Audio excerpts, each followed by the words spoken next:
Nobody knew he was coming home. Not his secretary, not the chauffeur, not even the twins who usually counted down the days until their father returned from his long business trips. Millionaire businessman David Collins had just stepped off a 14-hour flight, exhausted yet restless. Most people in his position would have called ahead, arranged a grand welcome, maybe even announced their return with gifts and cameras. But tonight was different. David didn't want a parade. He didn't want speeches or smiles carefully rehearsed by employees who depended on his paycheck. No, tonight he wanted silence. He wanted truth. As he sat alone in the back seat of his sleek black car, he stared out at the glowing city lights. He had built half of the city. It seemed skyscrapers with his company's name, luxury apartments with his investments, businesses powered by his fortune. Yet for all that, he felt strangely empty. He turned to his driver. "Take me straight home," he said quietly. "And don't call anyone. I want walking by myself." The driver looked surprised, but nodded. The drive seemed endless. Every traffic light felt like an eternity. Every stop another reminder of how much time he had wasted chasing contracts instead of memories. His children, Emma and Ethan, were 6 years old now. When had they grown so fast? He remembered them as babies, crying in his arms. Now they were in school, learning, laughing, and living lives he barely witnessed. His assistant had told him last week, "The twins miss you terribly." He had brushed it off with a smile and a promise, "I'll make it up to them." But deep inside, guilt gnawed at him. Could money really make up for absence? Could toys, tutors, and lavish vacations fill the gap of a father who was never there to tuck them in? The car rolled into his mansion's long driveway. The grand gate swung open silently, and the car stopped at the foot of the marble steps. The house loomed tall and beautiful, every light glowing warmly against the night sky. It should have felt welcoming. It should have felt like home. But to David, it felt foreign. He dismissed the driver and walked up the steps alone, his suitcase wheels clicking softly against the stone. His heart beat strangely fast. He was nervous about walking into his own house. Why? Because he didn't know what he would find. Would the twins be awake? Would they greet him with joy? Or would they look at him like a stranger who only dropped in now and then? The heavy door opened with a quiet creak. David stepped inside, pulling it shut behind him. Silence. The kind of silence that made your ears ring. The kind that pressed down on your chest. He set his suitcase down carefully, as if afraid to disturb the stillness. Normally, the staff would rush forward, maids, butlers, someone to take his coat. But not tonight. No one knew he was home. He loosened his tie and inhaled the faint scent of lavender candles lingering in the air. Then he heard it. A sound. Not footsteps. Not voices. Something softer. It came from the living room down the hall. David's instinct sharpened. He picked up his suitcase again, then stopped himself. No! He wanted to move quietly. He wanted to see without being seen. His polished shoes made almost no sound against the gleaming marble floor as he walked. As he neared the living room, the sound grew clearer. A voice. A woman's voice. Not stern, not commanding, gentle, like honey poured over warm bread. And then, children's laughter. He froze just short of the doorway. His breath caught in his throat. He could hear every word now, as if the walls themselves had melted away. "Always remember," the woman was saying softly, "you are loved, not because of what you own, not because of where you live. You are loved because of who you are inside." Emma's little voice chimed in, curious and innocent. "But, Auntie Grace, Daddy never says things like this." David's chest tightened. His daughter's voice, so sweet, so trusting, was like a mirror held to his soul. He leaned closer, his hand gripping the wall to steady himself. Then Ethan spoke. His tone was softer, almost shy. "Yeah, he's always busy. He's always working. But you tell us stories. You pray with us. You teach us nice things." David's knees almost buckled. He felt the blood drain from his face. His son, his only son, spoke of him like a ghost. A man present in name, absent in life. He swallowed hard, his throat dry as sand. His expensive watch ticked loudly in the silence between their words, a cruel reminder of all the time he had traded for wealth. Slowly, he peered around the doorway. There they were. His twins sat cross-legged on the plush carpet, their small hands clasped in prayer. And kneeling with them was Grace, the maid he had hired 2 years ago, a tall, warm-eyed black woman in her late 40s, dressed in her simple uniform, but carrying herself with the dignity of a queen. Her hands rested gently on the twins' shoulders. Her eyes were closed as she spoke words that wrapped around the children like a blanket. One day, people may look at you and only see your money or your house or your family name, but those things don't make you who you are. Your kindness does. Your faith does. Your love does. Don't forget that, little ones. The twins nodded eagerly, repeating softly, kindness, faith, love. David's vision blurred with tears he hadn't expected. He hadn't cried in years, not at business losses, not at stress, not at the loneliness that sometimes clawed at him in hotel rooms across the world.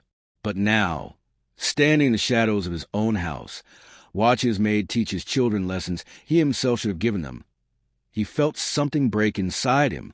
This wasn't just a sweet scene. This wasn't just a bedtime prayer.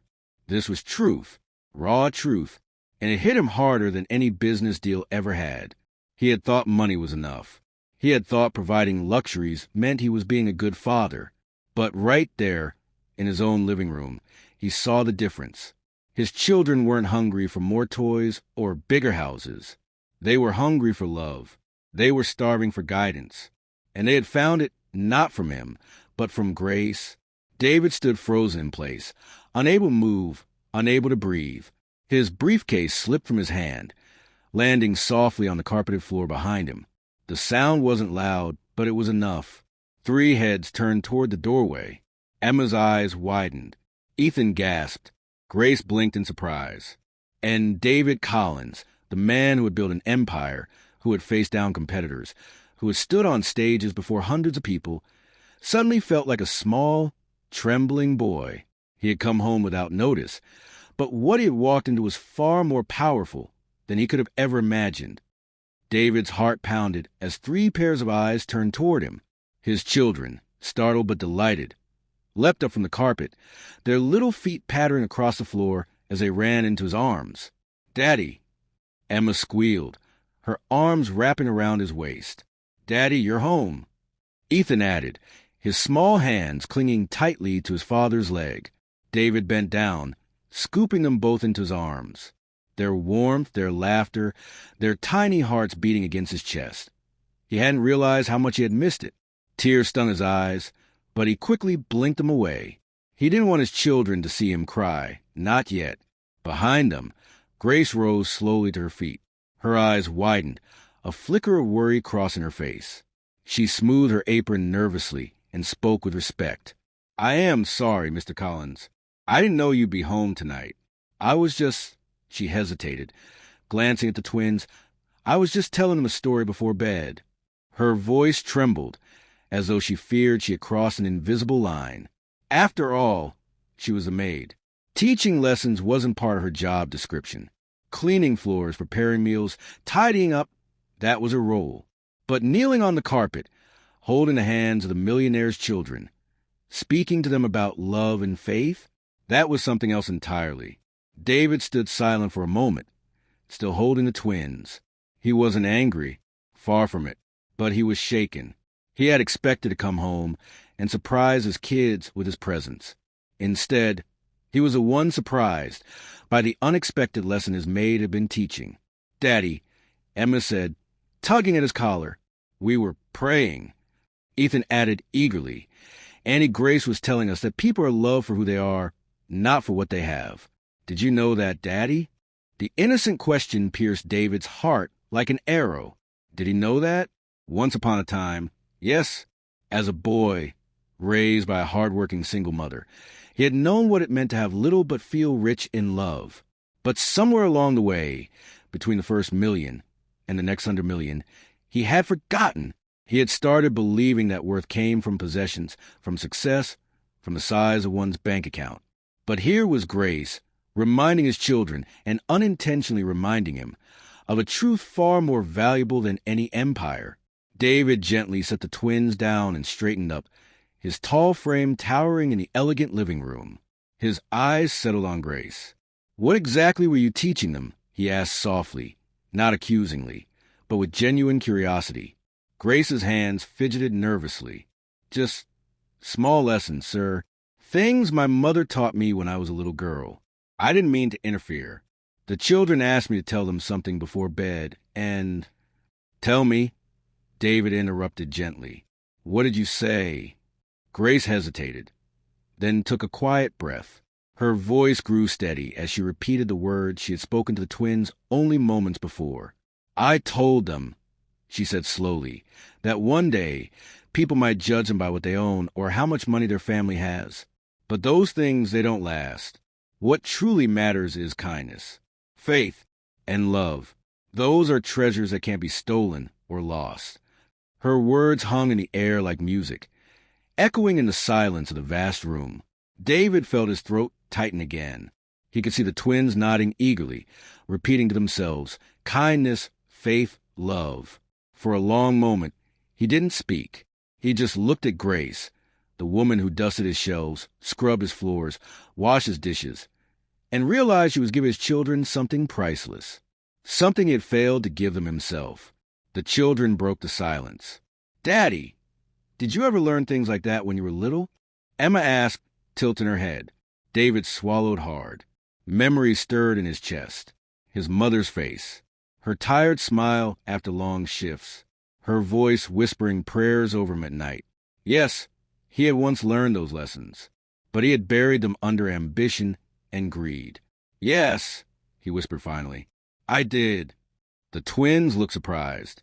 "Then why don't you teach us, Daddy?" Ethan asked innocently. David's chest tightened painfully. He didn't know what to say. How could he explain to a 6-year-old that he had been too busy chasing wealth, that he had been blinded by success, that he had forgotten the very lessons that had carried him out of poverty in the first place? Grace, sensing his silence, spoke softly. "Children, your father works very hard to take care of you. He gives you everything you need. Sometimes adults forget simple lessons because the world makes them chase other things." David turned to her, startled. She wasn't making excuses for him. She was offering him a way back, a door through which he could step and reclaim what he had lost. Emma leaned against him, her eyes wide and sincere. "Daddy, Annie Grace says we should always remember love. Do you remember love?" David's lips trembled. He knelt on the carpet again, pulling his children close. His voice cracked as he whispered, "Yes, sweetheart, I remember, and I promise I will never forget again." The twins beamed, their little faces lighting up with joy. They hugged him tightly, their love unconditional, their hearts pure. And David, holding them close, realized the depth of Grace's lesson. It wasn't just about teaching the twins. It was about teaching him too. For years, he had thought he was a teacher, the provider, the one with all the answers. But in this moment, he was a student. And his Maid, the woman society might overlook, the woman he himself had barely noticed outside her duties, had just reminded him of life's greatest truth: love, kindness, faith. They were simple words, but they carried the weight of eternity. David lifted his head, his eyes meeting Grace's. He didn't speak, but the gratitude in his gaze said everything. Grace lowered her eyes humbly, almost embarrassed by the attention. But in her heart, she knew she had done the right thing. That night, the millionaire who thought he had everything discovered he was poorer than he realized. And in the same breath, he found himself richer than ever because of a lesson he hadn't expected, taught by the maid he had underestimated. The twins clung to their father, their small arms wrapping around his neck as if afraid he might disappear again. To them, his return was a surprise, almost like a dream. Their laughter filled the grand living room, echoing against the tall ceilings, breaking the heavy silence that had been there only moments before. But as David held them, his joy mixed with something heavier, something that pressed deep into his chest. Their words from before still rang in his ears like a bell that refused to stop ringing. "Daddy never says things like this. He's always busy. The innocence with which they spoke cut sharper than any accusation. They hadn't meant to hurt him. They hadn't meant to shame him. They had only spoken the truth, as children often do, without filter or fear. David pulled back slightly, looking into their eyes. Emma's eyes were wide, shining with excitement. Ethan's were softer, thoughtful, the way children's eyes sometimes look when they understand more than they should. "Did you miss me?" David asked, forcing a smile. "Of course we did," Emma exclaimed. "We counted the days. Every night we asked Auntie Grace when you'd be back." Ethan nodded. "She told us not to worry. She said even if you weren't here, we still had love. But, Daddy, sometimes it felt like you forgot about us." The words hit David like a blow. Ethan hadn't meant them as an insult. He said it quietly, almost sadly, like a truth too heavy for a 6-year-old to carry. David swallowed hard. He wanted to protest, to explain. He wanted to tell them about the meetings, the flights, the endless hours spent building a future for them. But he stopped himself, because deep down he knew explanations didn't erase absence. He cupped Ethan's face gently. "I could never forget you," he said softly. "Not for a second. But you don't say things like Auntie Grace," Emma chimed in, her tone more curious and accusing. "She tells us every day that we are loved. She prays with us. She says love is the biggest treasure in the world. Do you think so too, Daddy?" David's throat tightened. What could he say? He had told them he loved them. Yes, but not every day. Not in ways that stayed in their hearts. Instead, he had said it through gifts, through toys delivered by assistants, through trust funds and vacations. But those weren't the same. He forced himself to nod. "Yes, sweetheart. Love is the greatest treasure." Emma smiled, satisfied with his answer, and leaned against his shoulder. Ethan, however, studied him carefully, as if searching for more. "Then why do you work so much?" Ethan asked. His small voice carried a weight that didn't belong on a child's lips. "If love is the treasure, why don't you stay home more? We don't need more toys. We just need you." David felt his heart crack open. Out of the mouths of babes came truths no boredom executive had ever dared to say to him. His gaze flicked toward Grace, who stood quietly in the background, her hands folded in front of her. She didn't speak, but her eyes said it all. She wasn't judging him. She wasn't gloating. She was simply watching a father confronted by the innocence of his children. David set the twins down and sank onto the carpet beside them, his expensive suit wrinkled against the floor, but he didn't care. He needed to be at their level. "I work because I want to give you everything," he began slowly. "I want you to grow up safe, with every opportunity one never had. I want your future to be bright." The twins listened carefully. Emma tilted her head. "But we already have everything, Daddy. We have toys, clothes, a big house. What else do we need?" Ethan's little voice whispered the answer before David could speak. "We need you." The words broke him. Right there, surrounded by gold chandeliers and fine carpets, the millionaire realized his children weren't dazzled by wealth. They weren't impressed by the things that impress the world. Their hearts longed for something much simpler, something priceless. Him. He took both their hands in his voice trembling. "I'm sorry," he whispered. "I thought I was giving you everything, but I see now I was wrong. I forgot the most important thing. I forgot that love isn't shown with money. It's shown by being here, by saying the words, by living them." The twins didn't fully understand the depth of his confession, but they felt his sincerity. Emma threw her arms around his neck. Ethan leaned against his chest. Children don't need perfect fathers. They need present ones. And in that moment, David began to understand what he had been missing. Grace finally spoke, her voice gentle, careful. "Children speak from the heart, Mr. Collins. They don't measure love in gifts or bank accounts. They only measure it in moments. And moments," she said softly, "can't be bought." Her words struck him again. He looked at her, humbled. This woman, who earned in a month what he spent in an hour, seemed richer than him in ways that truly mattered. Emma lifted her head, smiling brightly. "Daddy, can you stay home tomorrow? Can we all have breakfast together? Auntie Grace makes pancakes, but they'd taste better if you were there." Ethan added quickly. And can you tell us a story? Not a short one, a long one. Annie Grace's stories are good, but we want to hear one from you. David nodded, his eyes misty. Yes, tomorrow I'll have breakfast with you, and I'll tell you the longest story you've ever heard. The twins squeal with joy, their innocence radiating like sunlight. For them, promises were treasures, and for David, making that promise was both the hardest and easiest thing he had ever done. As he sat there on the floor, holding his children, David realized something profound. Innocence wasn't weakness. It wasn't ignorance. It was truth in its purest form. Children saw the world not through the lens of money or power, but through love and presence. They asked the questions adults were too afraid to ask. They spoke the truths adults buried beneath excuses. And sometimes it took the innocence of a child to wake a man from his blindness. That night, David Collins, millionaire, businessman, provider, was taught by the very people he thought he was teaching. His children, with their pure hearts and simple words, reminded him of what mattered most. And as he tucked them closer to him, he made a silent vow in his heart. Never again would their innocence be met with absence. Never again would their simple truths be drowned out by the noise of his ambition. For the first time in years, David felt both broken and healed at the same time. Broken by the realization of his failures. Healed by the chance to begin again.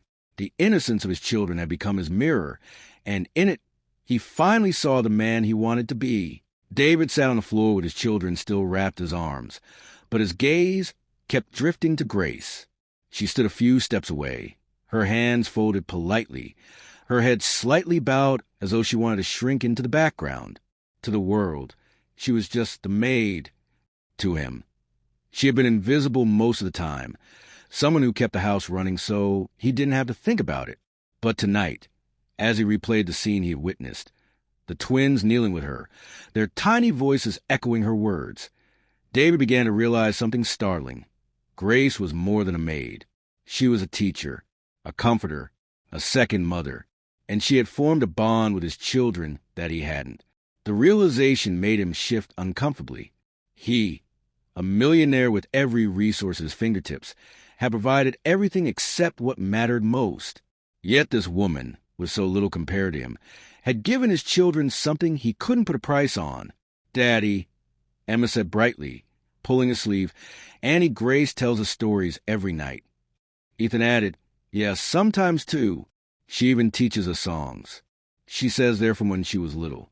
The children's voices were filled with admiration, the kind usually reserved for heroes. David turned to Grace, his expression unreadable. Is that true? Grace shifted nervously. Only because they ask, sir. They're such bright children. They love stories, and, well, I didn't think it was wrong. Her voice trailed off, as though she feared she had gone too far. David studied her. There was no arrogance in her tone, no attempt to claim credit, just humility. And yet, the depth of her impact was clear in the way his children clung to her words. What kind of stories? He asked quietly.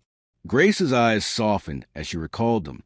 Stories about courage, about kindness, about my mother and how she raised me.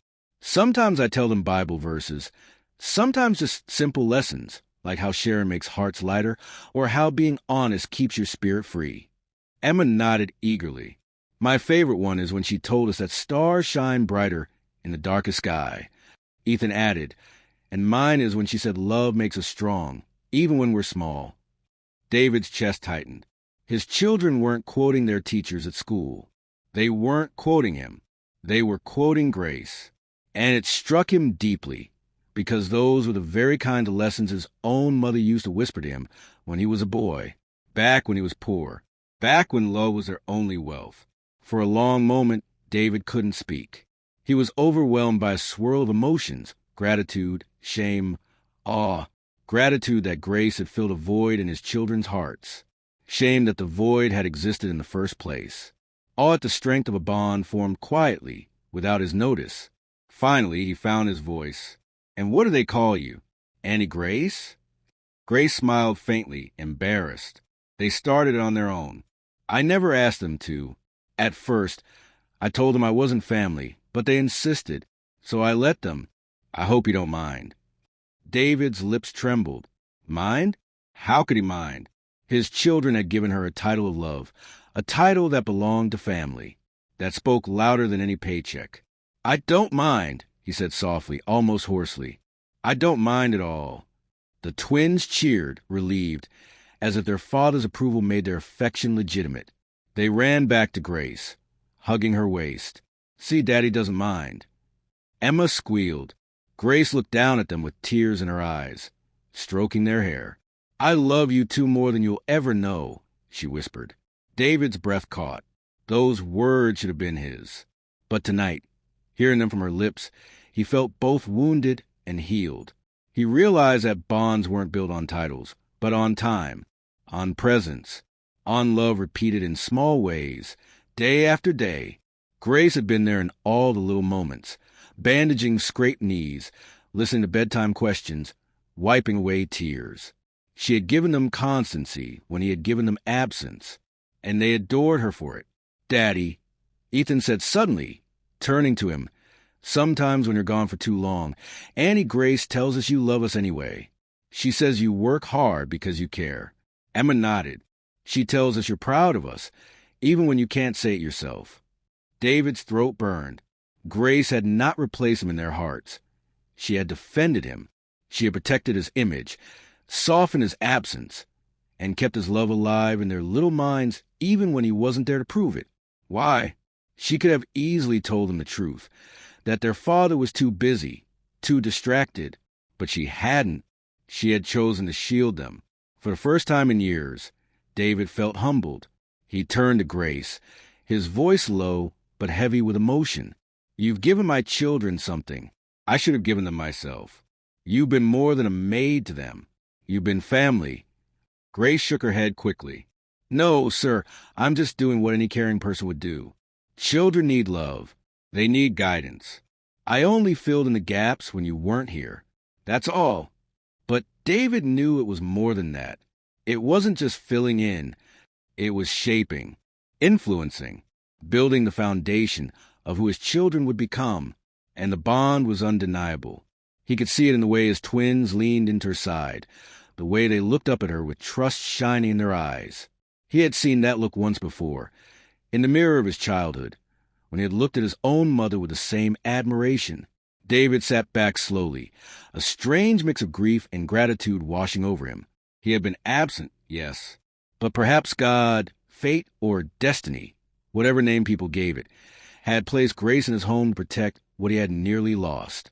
The bond between Grace and his children was real. It was strong. And now it was clear. If he wanted to reclaim his place in their hearts, he would need to learn from her. The millionaire who thought he was self-sufficient suddenly realized something profound. Sometimes the richest treasures are found in the bonds we don't expect, in the love we don't pay for, and in the people we don't notice until it's almost too late. And as David watched his children cuddle against Grace with easy affection, he finally understood.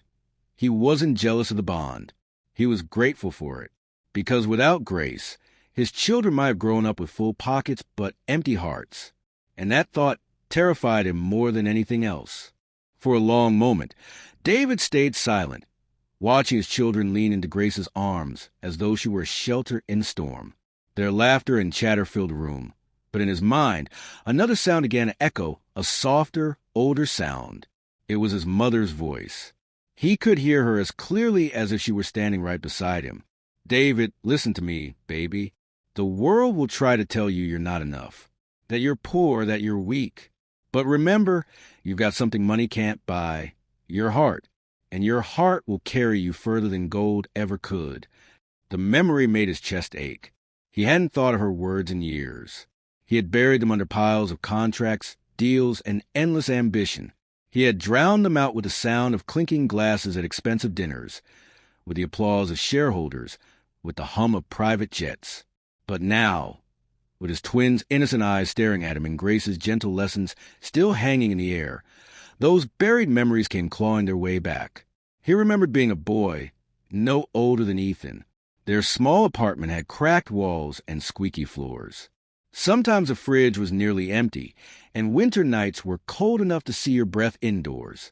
But somehow, his mother always found a way to make him feel safe. He remembered her kneeling by his bedside, whispering prayers over him. He remembered the way she'd cup his cheek and say, "One day, you'll understand. Love is the only wealth that grows when you give it away." Tears stung his eyes. She had been right. But he had forgotten. He had promised himself as a boy that he would escape poverty, that he would never let hunger or fear touch his life again. And he had succeeded spectacularly. He had built an empire from the ground up, turned dust into gold. But in chasing wealth, he had lost sight of the very foundation his mother had given him. He glanced at Grace again, the way she spoke to his children, the way she repeated lessons about kindness and faith. It was as though she had picked up where his mother left off. She was reminding him of something he had once known, but had let slip through his fingers. Emma tugged on his sleeve, breaking his thoughts. "Daddy, why are you so quiet?" He forced a smile, blinking quickly to chase away the tears threatening to fall. "I was just remembering something. Sweetheart. Something from when I was little like you." Ethan's eyes lit up. Tell us what you remembered." David hesitated. He had never shared much about his past with them. He wanted them to believe their father had always been strong, always successful. But perhaps that was another mistake. Perhaps what they needed wasn't a flawless hero, but a father who was real. So he took a breath and began. "When I was your age, we didn't live in a big house like this," he said slowly. "We lived in a tiny apartment. We didn't have a maid or fancy toys. Some nights, we barely had food. But do you know what we did have?" "What?" The twins asked in unison, their eyes wide. "Love," David whispered. His voice cracked slightly, but he kept going. "My mother worked very hard. She had nothing, but she gave me everything that mattered. She told me stories just like Annie Grace tells you. She told me that kindness and love were treasures that nobody could ever take away. She made me believe that even though we were poor, I could still be rich in spirit." The twins were silent, hanging on every word. Grace listened quietly, too, her hands folded, her eyes glistening with emotion. David continued, his voice growing stronger. "I remember one night when it was very cold. We didn't have enough blankets. My mother wrapped me in her coat and told me, 'I don't need it, baby. I'm not cold.' But I knew she was lying. She was freezing. She just wanted me to be warm. That's the kind of love she had." Emma gasped softly, pressing her little hand to her mouth. Ethan frowned. "That's sad, Daddy. But also, it's kind of beautiful." David nodded. "Yes, son. It was both. Sad because she suffered, but beautiful because her love was stronger than her pain." The room grew quiet again. David's memories poured out like a river that had been dammed up for too long. He told him about nights when his mother skipped dinner so he could eat, about mornings when she left before sunrise and came home long after dark, but still kissed his forehead before he slept. As he spoke, the twins' expression shifted from shock to wonder. They had never imagined their father's life had once been so different. To them, he had always been a man surrounded by wealth, power, and abundance. Now they were learning he had once been just like them, small, vulnerable, and dependent on a mother's love. And with every story, David felt himself softening. The wall of pride and ambition he had built over the years began to crumble. He realized he had run so far from his past that he had erased the parts of it that mattered most. Ethan suddenly asked, "Daddy, do you think Grandma would like us?" David smiled through his tears. "She would love you. She would be proud of you. She would see her lessons living in your hearts." Emma leaned closer, whispering, "Maybe Annie Grace reminds you of her?" The word struck David like lightning. His daughter had spoken the truth he hadn't dared to admit out loud. Grace did remind him of his mother, her gentleness, her wisdom, her faith. It was as if his mother's spirit had returned in her presence, guiding his children the way she had once guided him. David turned to Grace, his voice trembling. "My mother used to say the same things you tell them, almost word for word. Hearing you, it's like hearing her again." Grace lowered her gaze humbly. "Then maybe it's not me, sir. Maybe it's just God reminding you of what you already know." David's heart swelled with emotion. Perhaps she was right. Perhaps this was no coincidence.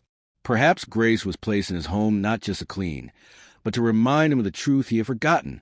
For the first time in years, David felt connected, not to his wealth, not to his empire, but to his roots, to his mother, to the little boy who once believed that love was enough. And as his children nestled close to him, their eyes filled with curiosity and admiration, David silently vowed, "I will not let my mother's lessons die with me. I will pass them on. I will make sure my children know that love is wealth, and wealth without love is nothing." That night, in the glow of the living room lights, surrounded by memories of the past and the innocence of the present, David realized something life-changing. His childhood wasn't a weakness to hide. It was the very compass he needed to find his way back to the father he was meant to be. The room had grown quiet after David's memories spilled out. His twins clung to him, their eyes still shining from the stories he had shared. Grace stood nearby, silent, as though she didn't want to intrude on the sacredness of the moment. But deep inside, David felt a storm rising. He had returned home expecting comfort, perhaps the proud smiles of his children and the security of his wealth. Instead, he found himself stripped bare, facing truths he had avoided for years. His children's love for Grace, his own forgotten childhood, the painful realization that money had built walls between him and the very people he loved most. It was too much to contain. David stood abruptly, his movements sharp enough to make the twins flinch. "Emma, Ethan, go to your room for a little while. Daddy needs to talk to Annie Grace." The children exchanged nervous glances. They had never seen their father look so intense. But his tone wasn't angry. It was heavy, commanding in a way they didn't quite understand. Obediently, they shuffled upstairs, pausing only to hug Grace around the waist before disappearing. Now the room was silent, except for the ticking of the antique clock on the wall. Grace remained standing near the sofa, her hands clasped in front of her apron. Her face was calm, but her heart was pounding. She had known this moment would come someday. She had always feared it. David turned toward her slowly, his jaw clenched, his eyes dark with unspoken questions. "You," he began, his voice low but charged, "have been teaching my children things I didn't know about.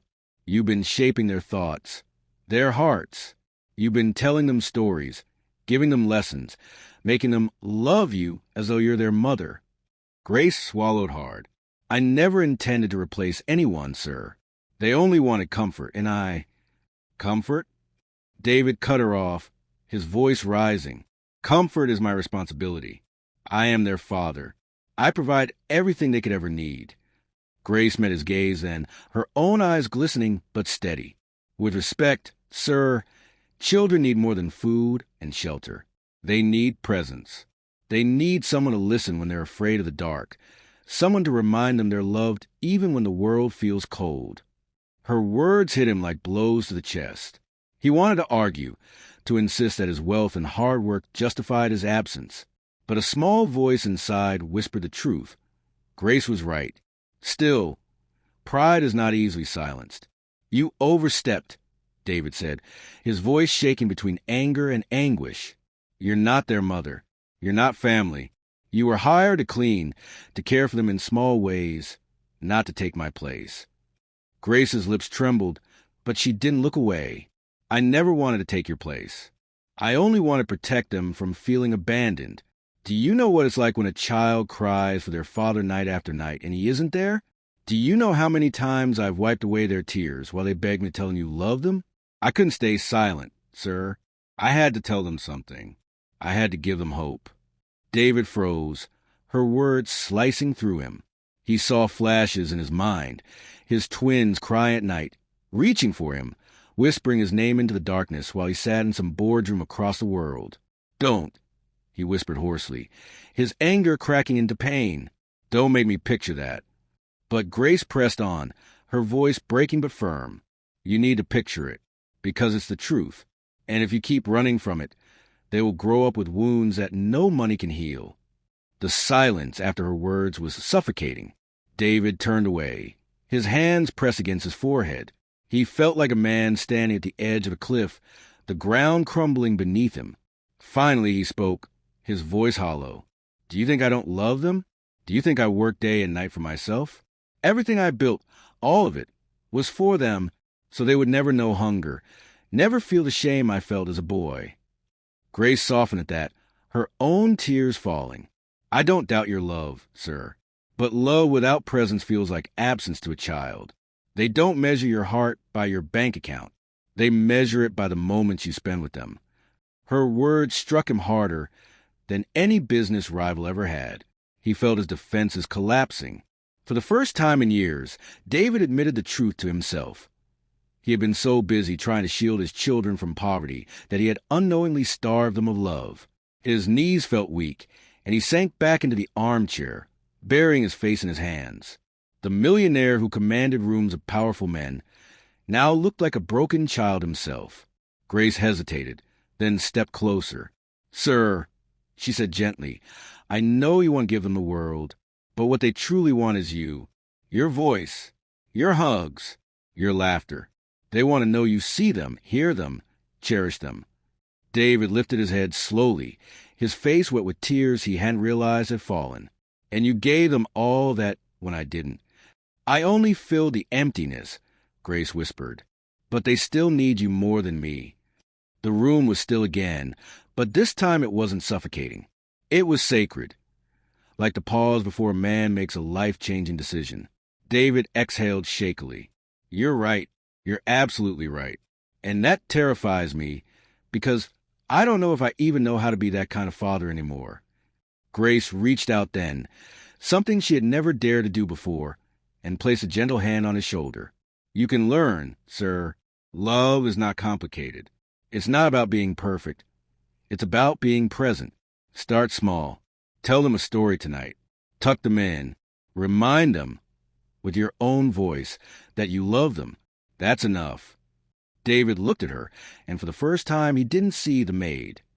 He saw a woman who had been a guardian to his children, a voice of truth in his blindness. He saw strength where he had seen servitude, wisdom where he had seen silence. This was no longer about confrontation. It was about revelation. And in that moment, David understood something profound. Sometimes the people we hire to serve us are the very people God places to save us. He stood slowly, his resolve hardening. "You're right, Grace. I failed them, but I won't keep failing. Tonight, I start again." Grace smiled faintly through her tears. That's all they've ever wanted.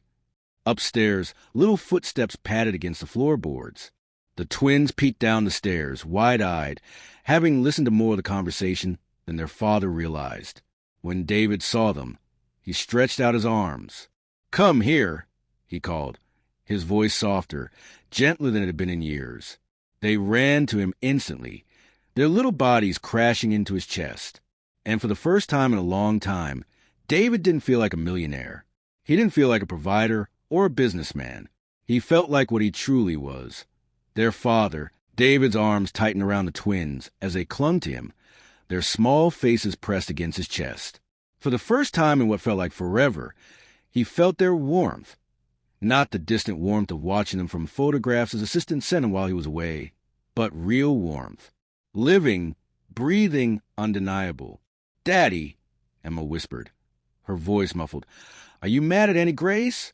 The question struck him harder than a hammer. He pulled back, looking into her wide, searching eyes. Ethan stood beside her, his hand gripping his father's sleeve, waiting for the answer too. David swallowed the lump in his throat. "No, sweetheart, I'm not mad at her. Not at all." In fact, he turned his gaze toward Grace, who stood a few steps away, watching quietly, her heart pounding. "I think I've been blind. Auntie Grace has been taking care of you in ways I should have, and I'm grateful to her for that." The twins' eyes lit up. Relief flooded their little faces as they ran back to Grace, hugging her tightly as if to shield her from any blame. "She tells us stories every night, Daddy," Ethan blurted proudly. "She even makes silly voices of characters." Emma giggled, nodding, "And she tucks us in and prays with us. She says God listens when we're scared." David's heart ached again. How many nights had they gone to bed whispering prayers without him by their side? How many fears had they hidden beneath blankets while he sat in meetings thousands of miles away? He knelt down to their level, his eyes level with theirs. "I should have been the one to do those things for you," he admitted softly. "I should have been here to tell you stories, to tuck you in, to remind you how much I love you." The twins looked at each other, then back at him. "But you're here now," Emma said simply, her words cutting through his guilt like light breaking through clouds. Ethan nodded. "And we still love you, Daddy. We just missed you a lot." Those words shattered him. Children had a way of forgiving so easily, of loving without keeping score. They weren't holding grudges. They weren't angry. They just wanted him present, real with them. Tears blurred his vision, and David gathered them back into his arms. "I missed you, too, more than you'll ever know. And I promise I'm going to do better. I don't want to miss another bedtime, another story, another chance to be with you." The twins beamed, their little arms wrapping around his neck, as if sealing his promise with their love. Grace turned her face away discreetly, wiping a tear from her cheek. She had prayed for this moment countless times, prayed that the children's father would truly see them, not just provide for them, but see them, and now it was happening before her eyes. David looked back at her, his voice thick with emotion. "Grace, you've been more than a maid. You've been a guardian, a teacher, a blessing. I don't even know how to thank you." Grace shook her head quickly. "You don't need to thank me, sir. I only did what any loving person would do. These children, they became my family, too." The twins chimed in at once. "She is our family, Daddy." David's lips curved into a trembling smile. He could see now that there was no jealousy in their affection for Grace. It didn't diminish their love for him. If anything, it had protected it. Grace had been a bridge between his absence and their need. "Then she'll always be family," David said firmly, "because anyone who loves you the way she does belongs in our lives." The twins squealed with joy, hugging Grace tighter. "Did you hear that, Auntie Grace? Daddy says you're family." Grace's tears fell freely now, but her smile was radiant. "Yes, I heard, my loves, and I'll always be here for you." For the next hour, the living room was filled with laughter. Emma insisted that her father tell them one of his bedtime stories. David hesitated. He hadn't done this in years. But with Grace's encouraging nod, he began weaving a tale. It wasn't perfect. His voices were clumsy, his plot a little messy. But the twins listened as though it was the greatest story in the world, giggling, gasping, and clapping at all the right parts. Grace watched silently, her heart swelling. This was what she had wanted for them all along, not to replace their father, but to restore him to their lives. When the story ended, Emma climbed onto her father's lap and rested her head on his shoulder. "Daddy, can you do this every night?" David kissed her hair, his voice husky. "Every night I'm here, I promise." Ethan piped up, "And when you're not here, can we call you so you can tell us a story on the phone?" David nodded, tears threatening again. "Yes. No matter where I am, I'll make time for you. I'll never let you feel like you're not the most important people in my life." The children cheered, their innocent faith restoring a hope he thought he had lost. As the night drew on, Grace gently reminded the twins it was bedtime. For once, David insisted on tucking them in himself.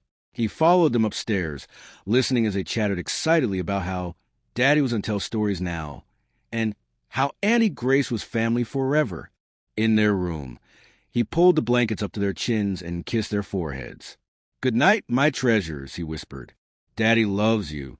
"Good night, Daddy," they chorused sleepily, their smiles lingering even as their eyes fluttered closed.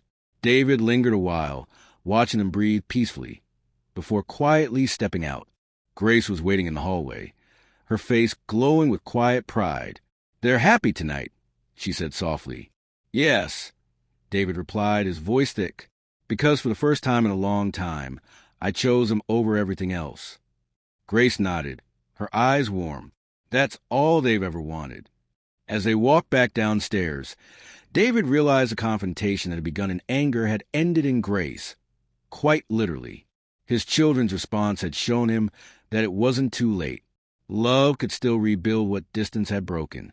And for the first time in years, David felt lighter, not because of his wealth, not because of his success, but because he had finally listened to the voices that mattered most, the voices of his children.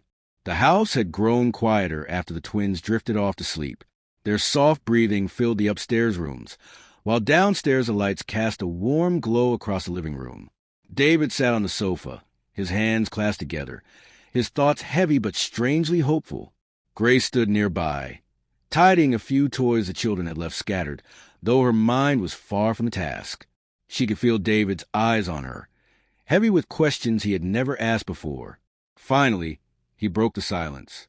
Grace, I've realized tonight how much I don't know about you.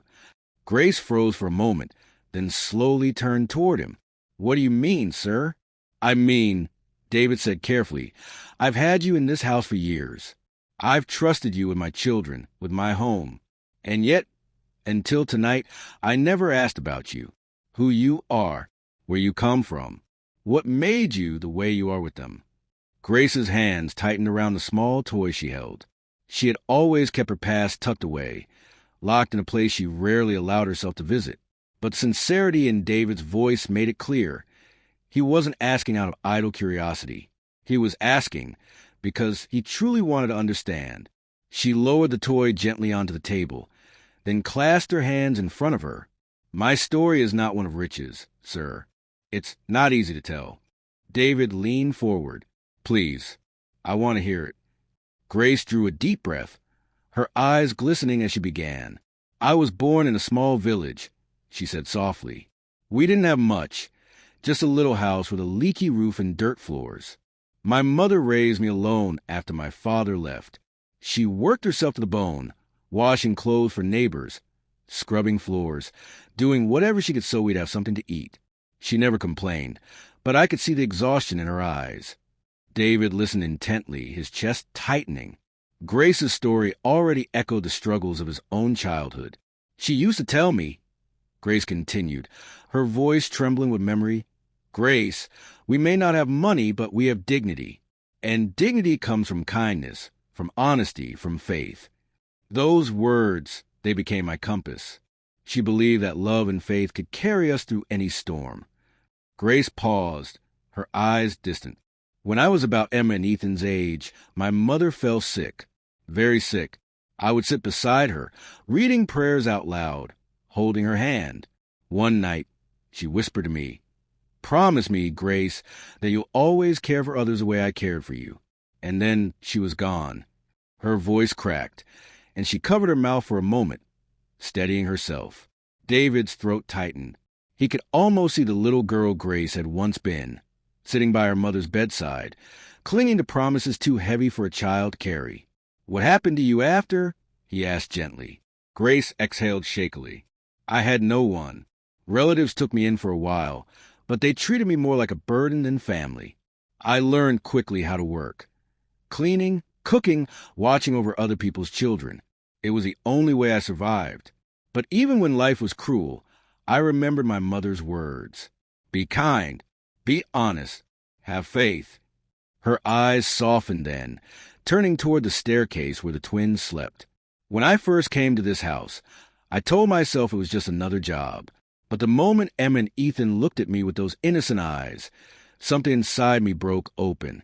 I saw myself in them, the same need for comfort, the same hunger for love. And I thought of my mother's last words. So I decided I would care for them as if they were my own. Tears slid down David's cheeks before he even realized it. He had judged Grace for stepping beyond her role, when in truth she had been fulfilling a sacred promise, a promise rooted in love and sacrifice. You've carried so much pain, he murmured. Grace shook her head softly. Pain, yes, but also Grace. My name is not an accident. Every time I thought I couldn't go on, God sent me a reason to keep living. And in this house, he gave me two little reasons. Emma and Ethan. Her words pierced him. For years, he had seen Grace only as the maid, a background figure who kept the household steady.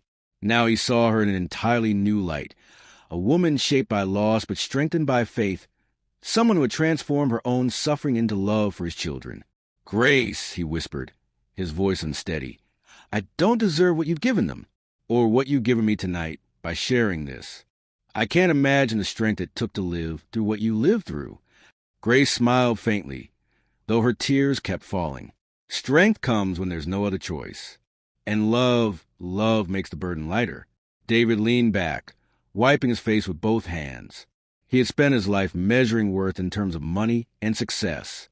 But Grace's story reminded him of something deeper. Worth measured in endurance, in kindness, in the way one's heart carried others through storms.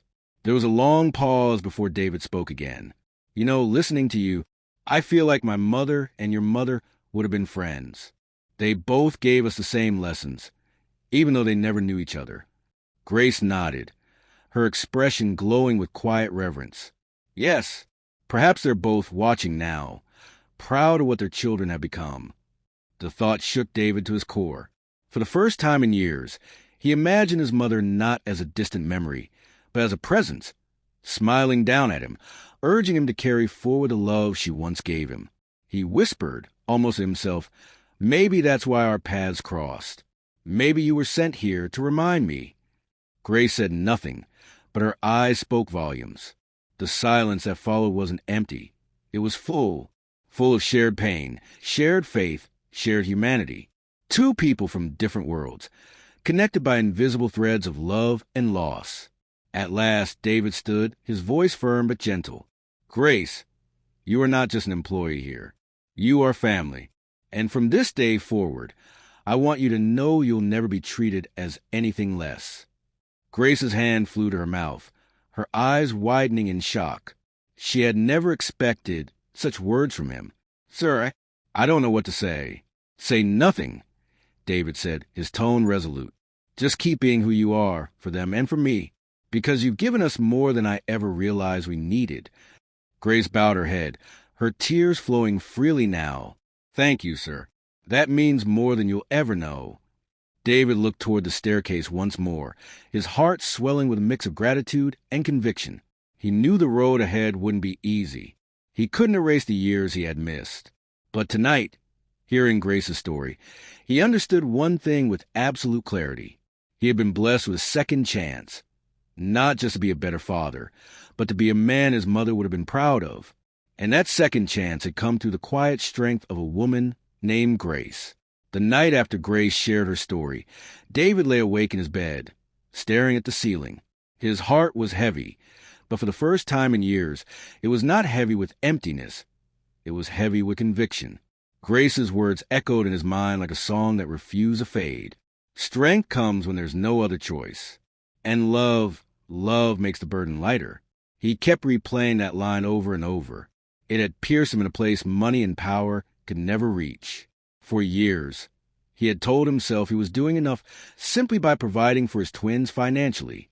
A mansion, toys, a private school, anything their little hands reached for, they received. But what they truly needed, his presence, his patience, his heart, he had withheld. That realization hit him like a storm. He saw himself clearly for the first time, a man so busy building his empire that he forgot to build his home. By dawn, David had made a decision. Things had to change. Not gradually, not someday, but now. A new morning. When Emma and Ethan woke, they rubbed their sleepy eyes and padded into the kitchen, expecting to see Grace preparing breakfast like always. But this morning, something was different. There was their father, David, standing at the stove, awkwardly flipping pancakes that were slightly burned around the edges. Flour dusted his shirt, and a spatula clumsily dangled in his hand. Daddy? Ethan gasped, his jaw dropping. Emma giggled, pointing at him. You're cooking? David turned with an exaggerated, mock-serious expression. Excuse me, young lady. I'll have you know I am a master chef. He tried to flip another pancake, and almost sent it flying across the room. The twins burst into laughter. Grace, standing at the side with her arms folded, shook her head in amusement, her eyes sparkling. She had never seen David like this. Unguarded, playful, willing to be laughed at for the sake of his children. All right, David said, chuckling. Maybe I'm not a master chef, but I thought today we could all eat breakfast together. No rushing, no phones, just us. The children exchanged wide-eyed glances before rushing to hug him. Yes, Daddy. Yes, they squealed in unison.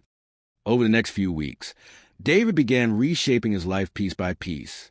Instead of leaving before dawn and returning long after bedtime, he adjusted his schedule. Board meetings were rescheduled. Late-night dinners with investors were declined. For the first time in years, his home wasn't just a house. It was where he actually lived. At first, it wasn't easy. David had no idea how to braid Emma's hair or help Ethan with his math homework. He stumbled, fumbled, and sometimes grew frustrated. But every time he felt like giving up, he remembered Grace's story and the resilience it took for her to keep going when she had no one to lean on. If she could carry that weight alone, he told himself, then I can certainly learn to carry mine for them. The twins noticed a change immediately. They weren't just being tucked into bed by Grace anymore. Now their father sat at their bedside, reading them stories in his deep voice. They weren't just playing outside with each other. Now their father joined in, chasing them across the lawn, laughter ringing through the air. And every night, as he kissed their foreheads, Emma and Ethan clung to him tightly, as if they were afraid he might vanish again. But slowly, with each consistent day, that fear began to fade. Through it all, Grace watched quietly, her heart swelling with gratitude. She had prayed countless nights for David to truly see his children, not just as heirs to his fortune, but as souls hungry for love. And now, those prayers were being answered. One evening, after the twins had gone to bed, Grace lingered in the hallway. She overheard David whispering to them, his voice thick with emotion. "You two are the best part of me. I didn't always see it, but I promise you this. Daddy is here now. Forever." Grace pressed her hand against her chest, tears welling up in her eyes. She had lived through enough heartache to know that not every parent came back.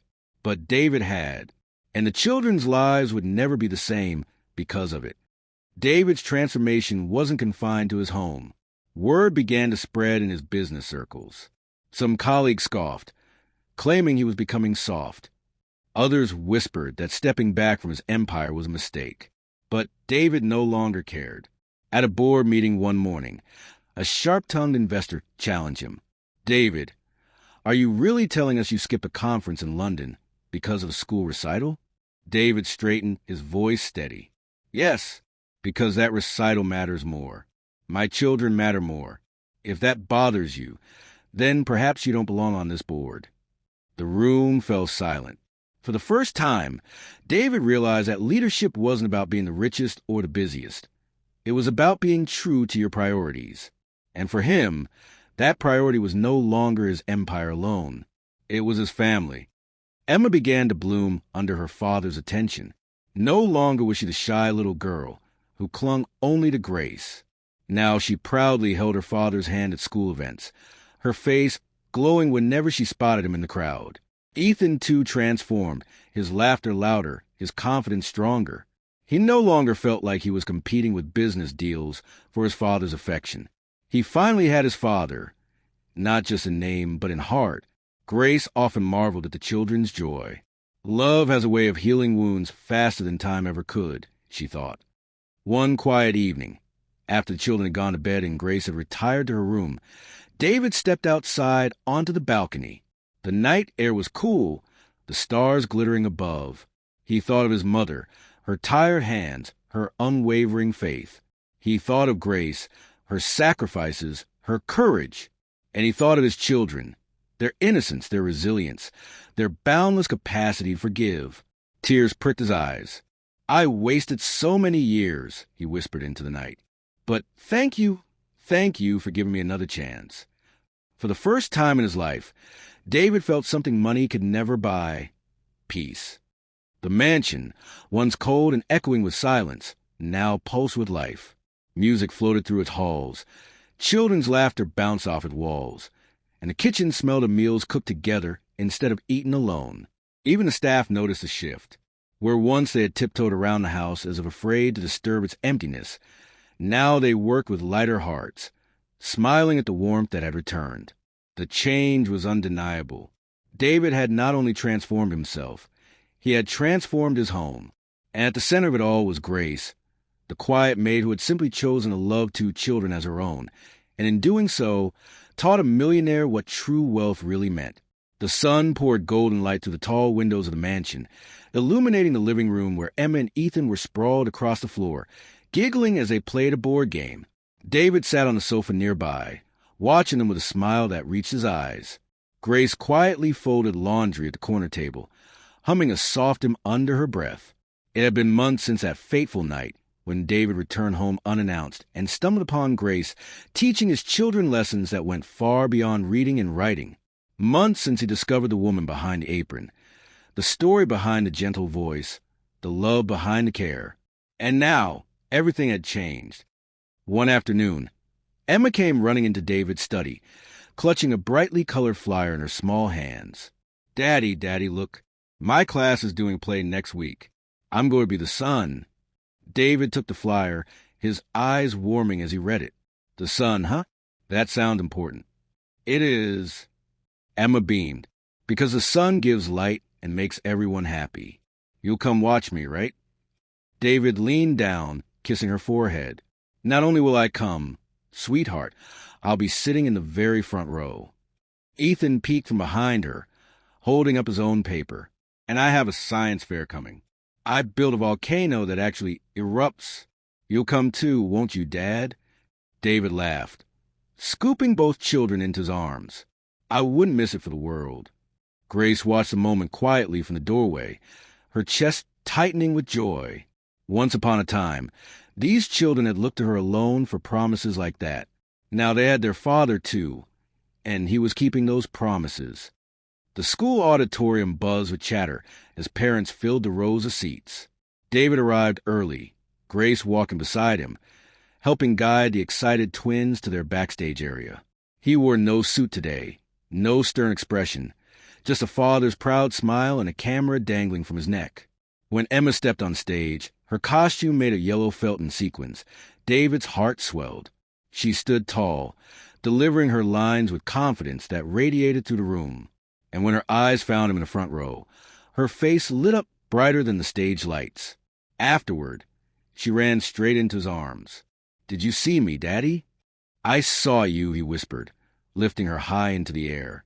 And you were perfect. My little son. A week later came Ethan's science fair.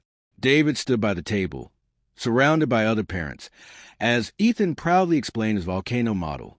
When the eruption fizzed and foamed in a burst of red liquid, David clapped louder than anyone, his laughter echoing through the gym. That's my boy, he exclaimed, ruffling Ethan's hair. A genius in the making. The pride in Ethan's eyes was something Grace would never forget. For so long, the boy had longed for his father's approval. Now he had it, and it was shaping him into someone braver, stronger, freer. That evening, after the children were asleep, David and Grace sat on the back porch, sipping tea as crickets chirped in the distance. I saw their faces today, David said softly. The way they glowed when they looked at me. I'll never forget it. Grace smiled faintly. Children don't need perfection. They just need presence. And you've given them that. David turned to her, his voice filled with gratitude. Grace, you've done more for me and my family than I can ever repay. You didn't just care for my children. You reminded me what it means to be a father. Grace lowered her gaze, humbled. All I did was keep a promise I once made to my mother. The rest was God's doing. No, David insisted gently. The rest was your courage, your heart. Without you, I might have lost him forever. You've saved me, Grace, and I won't ever forget that. For a moment, silence stretched between them, thick with unspoken emotion. Grace's eyes glistened, though she quickly blinked the tears away. Months later, on a bright Saturday morning, David hired a photographer to capture a family portrait. He dressed simply, letting the children pick out matching outfits, while Grace reluctantly agreed to stand the photo at their insistence.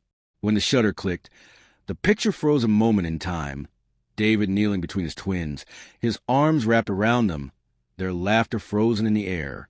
And beside them stood Grace, smiling softly, her presence completing the image in a way no one else could. The framed portrait later hung in the mansion's hallway, not as a symbol of wealth or status, but as a reminder of the love that rebuilt a broken home. David often thought of his mother during those days. He imagined her looking down, seeing her son finally walking the path she had once prayed for him, not a path paved with riches alone, but with compassion, humility, and faith. He decided to honor her by starting a foundation for single mothers and children in need, naming it the Grace Foundation, a tribute not only to his mother's legacy, but also to the woman who had awakened his own. When Grace learned of it, she wept openly. "You're changing lives, David, just as your mother once did, just as you are doing now for Emma and Ethan." He smiled. "I'm just following the examples of the two strongest women I've ever known." One evening, as the family sat around the dinner table, Emma suddenly asked, "Daddy, what's the most important thing in the world?" David paused, setting down his fork. He looked at his daughter, then at Ethan, then at Grace. "The most important thing," he said slowly, "is love. Love for God, love for family, love for people. Without love, all the money and success in the world mean nothing. But with love, you already have everything." Emma and Ethan nodded thoughtfully, their young minds absorbing the lesson. Grace's eyes met David's across the table, and in that glance, both knew how far they had come. The circle had closed. That night, after tucking the children in, David lingered in their room, watching their peaceful faces. He whispered a silent prayer of thanks for second chances, for forgiveness, for the gift of love rediscovered. He leaned down, kissing each of them softly on the forehead. "I love you more than life itself," he whispered, "and I'll spend every day proving it." As he stepped out of the room, he caught sight of the family portrait on the wall. For the first time in years, he felt no emptiness, no regrets, only fullness, only peace. The millionaire who once came home without notice, blind to the treasures he already had been transformed. He was no longer just a man of wealth. He was a man of love, a father reborn. And it was all because a humble maid named Grace had dared to teach his children lessons he had forgotten to learn himself.